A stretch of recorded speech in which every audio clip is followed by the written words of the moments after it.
Hi, friends. I realized that I had never really given online my full story with how I became chronically ill.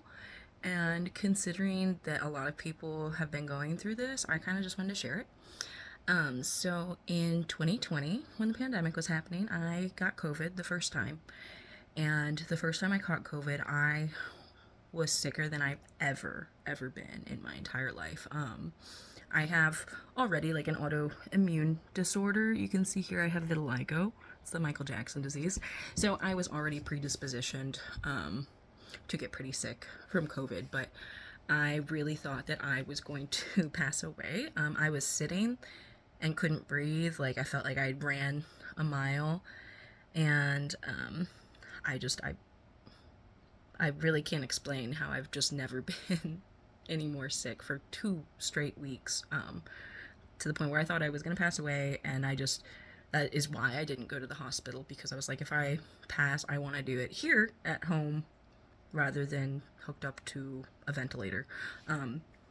Luckily, I survived, as you can obviously tell. But then slowly after I got better, I never really got fully better, is the thing. I never have been able to breathe the same since. Now, I didn't lose my sense of smell or taste, which is odd because I feel like a lot of people did. But it started off with like, I had like a really bad pain in my right knee, and so I was kind of like limping for a while. I started to wear like a compression sleeve on my knee to kind of help with the pain. And then the other knee started hurting. And I thought, well, that's probably because I've been overcompensating for the right knee hurting. And then my hips started to hurt, and my back began to hurt. And slowly, like over the course of the next few years, my breathing got worse. I still struggle sometimes with walking up a flight of stairs. And the pain kind of slowly spread to all of my joints. I started going to a doctor in maybe 21 or 22 to just kind of see what was going on, see if there was something I could do to fix this real quick. I got like x-rays of my bones that hurt, and they were all fine, nothing wrong with them, visibly from an x-ray at least. And I kept getting told through all of my tests and imaging that everything was fine, but I was not fine. And I went to a rheumatologist, and they didn't even do any tests on me. I just kind of like came there with my list of like what's wrong, and then he asked me a series of questions. I answered yes to most of them, and he said, "Oh, you have fibromyalgia." And I was like, "Okay, isn't that like can we do testing for that?" And no, you can't do any testing to confirm or deny fibromyalgia. That is the unfortunate part of fibromyalgia, which I do not actually have. Well, I have a lot of symptoms similar to fibromyalgia. That's why I was incorrectly diagnosed with fibromyalgia. But he didn't really do what you're supposed to do to like give the diagnosis of fibromyalgia. It's supposed to be like an elimination diagnosis after everything else has come up. It's not that, then it's kind of like it's what's left over.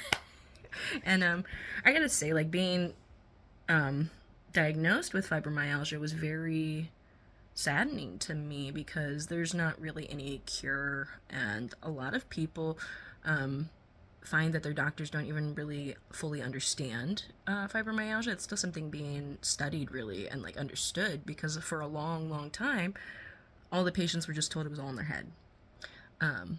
But so I was going through that. I wasn't really giving any kind of medical advice to like do anything other than like try to eat better and get more exercise and get better sleep, all of things which were slowly becoming harder and harder and harder for me. Just for some context, like I have climbed literal mountains, like scaled them. And like I once walked from San Francisco to Redwood City. It was like 80 something miles down El Camino Real in a couple days, maybe 3 days, 2.5, 3 days. But like I was very active before, and I have had a lot of trouble being active since then. Like I said, just getting winded walking upstairs, and all that. But so I spent a couple years thinking that I had fibromyalgia. Well, I spent about a year thinking that, yeah, I definitely had fibromyalgia after getting that diagnosis because I trusted doctors more than myself. But the more I looked at like these support groups for people with fibromyalgia and stuff, the more I realized that I was having additional issues that were not covered by the diagnosis of fibromyalgia. And so I kept looking. I kept Googling symptoms, looking into random scientific articles that I only understood half of. And the craziest part about this is that I my doctor at Mercy Hospital ended up moving to a better hospital, I imagine, or place. And I had a really bad experience in a Mercy emergency room where they blew out 3 of my veins in one visit. And so I decided after that, well, then after my Mercy doctor had left, I tried to find another primary care provider through Mercy, and I went to this doctor who told me that all of my issues were because I was overweight. And I was like, I was underweight when this started. I'm like 5'7", 5'8", and before I got COVID, I was like 120 pounds, maybe less. On a good day, I was 120 pounds, and slowly I began to gain weight rapidly. In the first year after being sick with COVID, I gained 60 pounds. And the highest I've hit was about 200, and I still am about that much heavier than I was then. And so it's been a lot. And I know personally that the problems did not come from being overweight, that being overweight is rather just, it was a symptom of the issues. Definitely the not being able to exercise. And then because I was in so much pain, I definitely used food as a comfort tool. Junk food, of course, because that's what tastes the best to me. But so, I definitely have been working still on getting better sleep, trying to get better sleep, and trying to eat better and trying to exercise more. And while I don't believe that, obviously, that's never going to completely cure my issues, it does help. But I want to say I've finally, last year, probably about a year ago, I switched to a different, hospital group for my primary care provider, BJC, Barnes Jewish Hospital. They're amazing, by the way.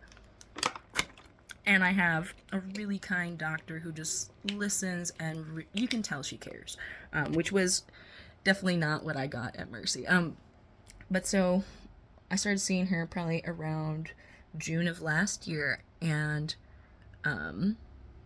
she took me seriously, and she ran all these different tests, and she was like, I'm not quite sure. I don't think it's just fibromyalgia either. She had me going to all these specialists. And okay, here's the craziest part. I was on Facebook, and I got a Facebook ad about mast cell activation syndrome, which I'd never ever heard of. And in the ad itself, it caught me because it listed a bunch of different symptoms that weren't covered by fibromyalgia that I'd been experiencing. And so I filled out a little questionnaire on the Facebook ad, and it was like, hey, you may have mast cell activation syndrome, you should talk to your doctor about it.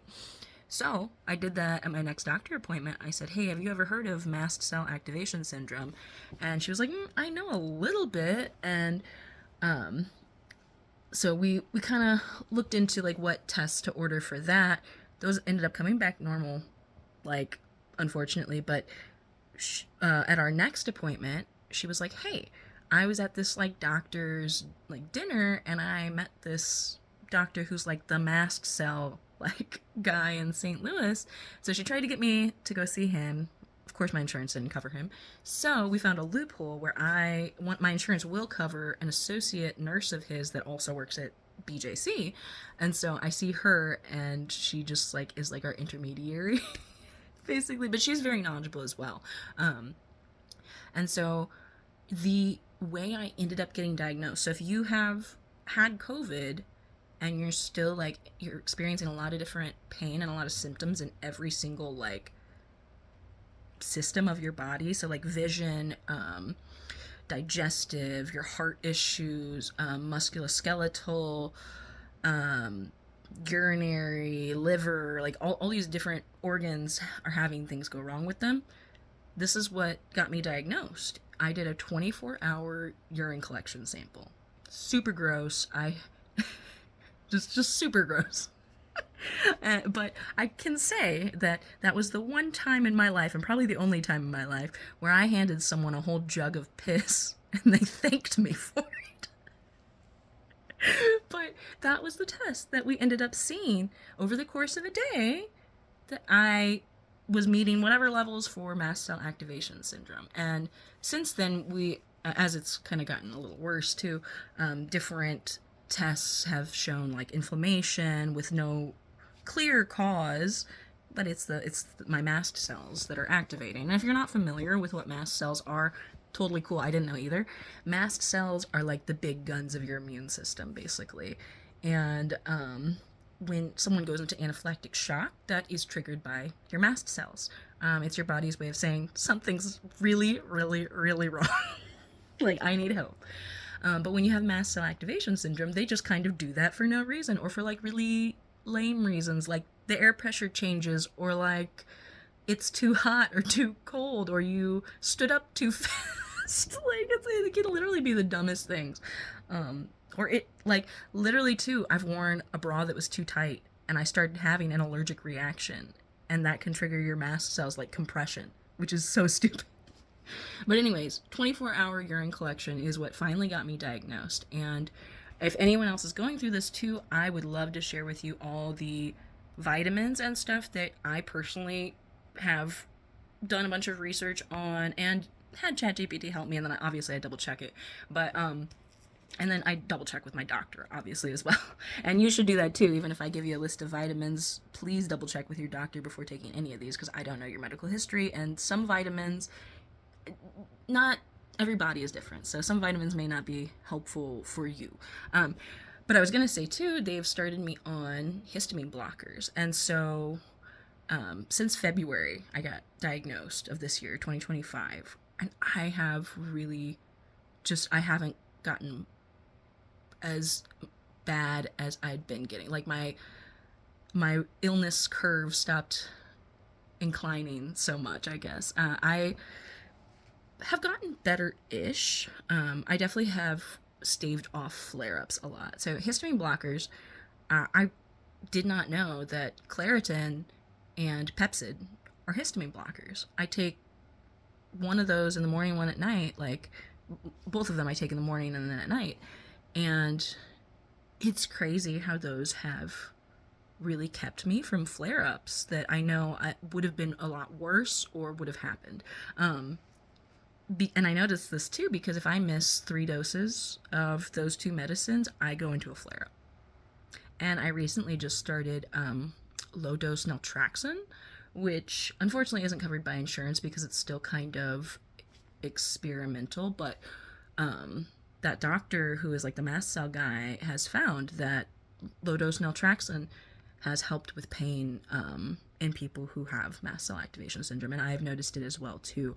And obviously too, the warm weather from summer makes me feel better and more active, but I have had capabilities recently that I have not had in a long time because of pain. And so I just kind of wanted to share this story, because I know there are other people out there with long COVID that I really think a lot of you people that have long COVID may have mast cell activation syndrome. It's like the COVID infection was so severe, it like triggered something to be activated, and to keep reactivating, you know? It's like your body's sensitivities kind of just got thrown out of whack. But, so yeah, I just wanted to share this and put this out there because I know how badly I was suffering, and if my story can help anyone, that would be so beautiful to me and like wonderful. Just because the thought of anyone suffering the way I have with this makes my heart sad. So, yeah, I just wanted to share that. Yeah, so you can like comment or something if you're interested in the list of like vitamins I take, and again, talk to your doctor about it.